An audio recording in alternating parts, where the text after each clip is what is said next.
while we're waiting for people. So it was a strange day in San Francisco. The air looked really bad, but it didn't smell so bad. And they explain it here.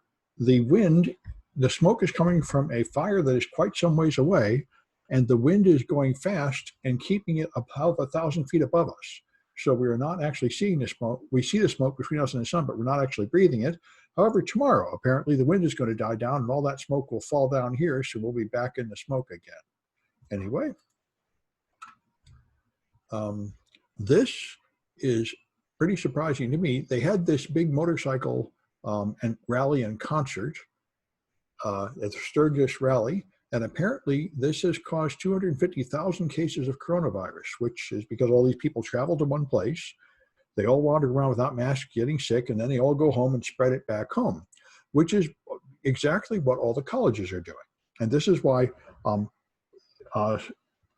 Scott Galloway predicted this, and all the colleges did exactly what he said they would do. They needed the tuition money, so they pretended to open up.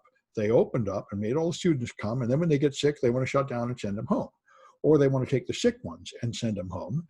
And as Fauci explained, you shouldn't do that, or you're creating exactly the same situation where you make people gather so they can get sick and then you send them home. And this is pretty crazy. And that's what the Sturgis rally did.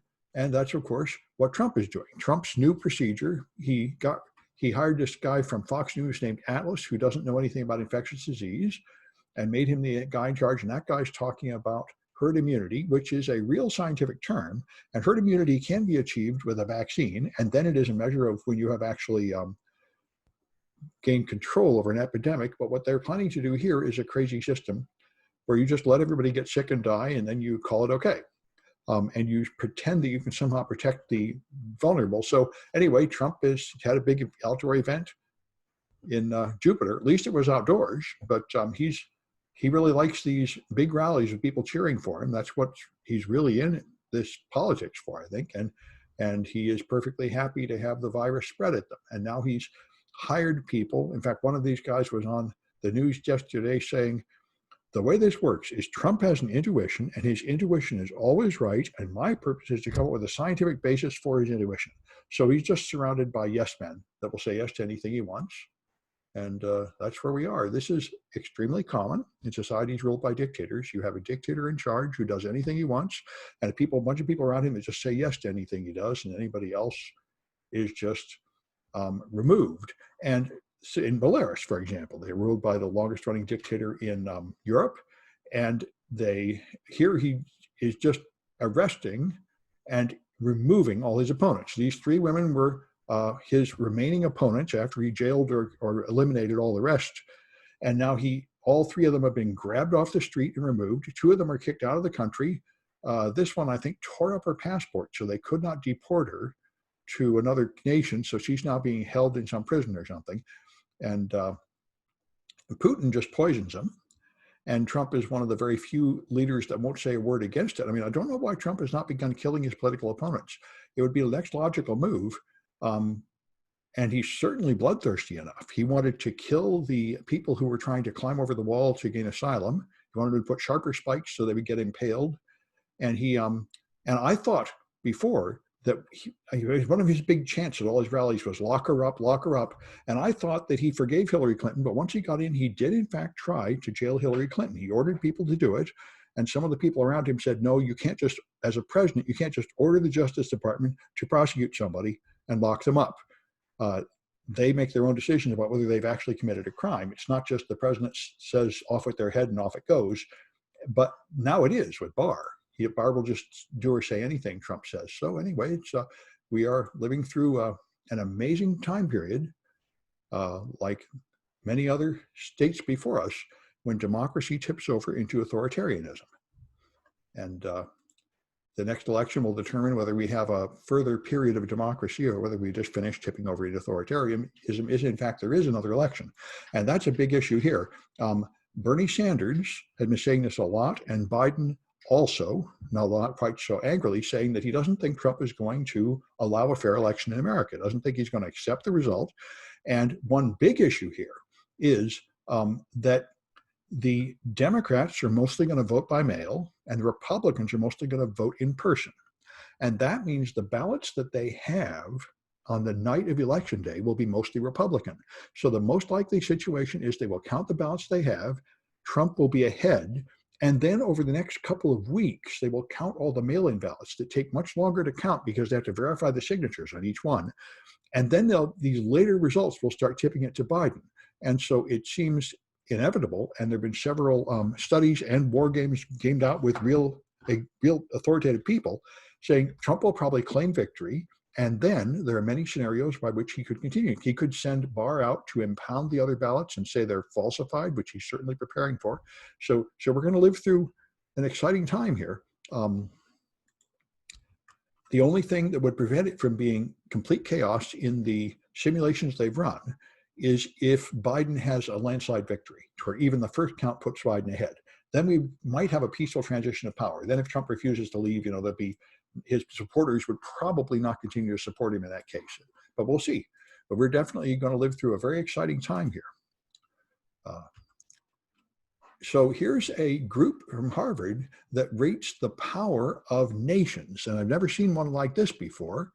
So they have two measures for things like monitoring domestic groups and cyber defenses, manipulating the information environment, commercial gain, destroying or disabling adversaries' infrastructure. Only one of these are attack. And they rate your nation's capability and their desire to attack other nations, capability and intent. And here's the results. These are the top 10. The United States is, of course, number one. We are the number one cyber aggressor in the world. We have the most capability and almost the most intent. Then comes China, which is basically the inverse. Then UK, Russia, and Netherlands. One student of mine said, I had to agree with him, I didn't see Iran on this list or Israel. And I would have expected that. I certainly would have expected Iran and Israel to be above Australia. But anyway, this is the analysis these guys came up with. So it's interesting to see. The top four, I certainly understand. I didn't think Netherlands was anywhere in the race. That's an interesting issue. Anyway, one thing that's kind of interesting is Russia. They have the miserable capability, but the high intent. And that matches what I see of Russia. Russia has, they're extremely effective at harming other nations on the internet. They harm the United States very much. And they harmed the UK very much by pushing Brexit and Trump, but they did it primarily with social media campaigns, which is not very technically advanced, but it's very effective. They're very good at exploiting propaganda. And I thought this is amazing. This is from CNN, and they have made a series of animated comic books about real hackers. They've got a whole bunch of these. You can go to the menu and see them. These are real people. Here's one about DEF CON, inside a hacker cantina. They go in there and they meet people, and a lot of these are real people. Here's the two, here's Charlie Miller. They really look like this. These are people who hack cars and stuff, so it's kind of fun. Anyway, you probably heard about this GPT-3. This is a AI that's extremely smart, much smarter than most of them, and it can now write good-looking English. And you can learn a lot by seeing what they've done here. They got it to write an essay explaining why we should not be afraid that AI robots will kill us all off like the Terminator. And if I read this thing, and it's very interesting, it shows what's going on here. It's making an argument, but it doesn't know what it's saying. So what this robot has mastered is the syntax of English. So it is able to take like some keywords and string them together and make paragraphs that appear to make sense, but it doesn't actually have a logical argument that goes anywhere, and it often contradicts itself. And they said when they had it talk on other topics, it would just fill in charts with data, and it would just make up data to fill in the chart, like wrong data. So I think it could run for president. But anyway, it's interesting to see. You see the strength of AI. It can match complicated things like English syntax, but it doesn't know what it's doing. It doesn't really have an argument to make. So it would be good for like repetitive tasks with only a certain pattern matching over a certain short range, but not a task that actually involves comprehending things and making good judgment about them yet. And there's a lot of people that refuse to use masks. So I saw on Twitter people say in Oakland, nobody's wearing masks. I just went through some parts of San Francisco and nobody was wearing a mask, even though they're legally required to. So I think a lot of people have just gotten tired of it and decided not to bother, which I think we'll certainly see a lot more now that the president is back to openly saying people should not wear masks and telling people to take them off and having big rallies and everything. People are going to say, well, why should I bother? Obviously, we're not going to bother anymore. We're just going to call it fixed and let it spread. Anyway, it's interesting to find out who the skeptics are. In Europe, they're actually controlling it by getting people to wear masks, but they find, the people that are doing it are mostly middle-aged, educated women.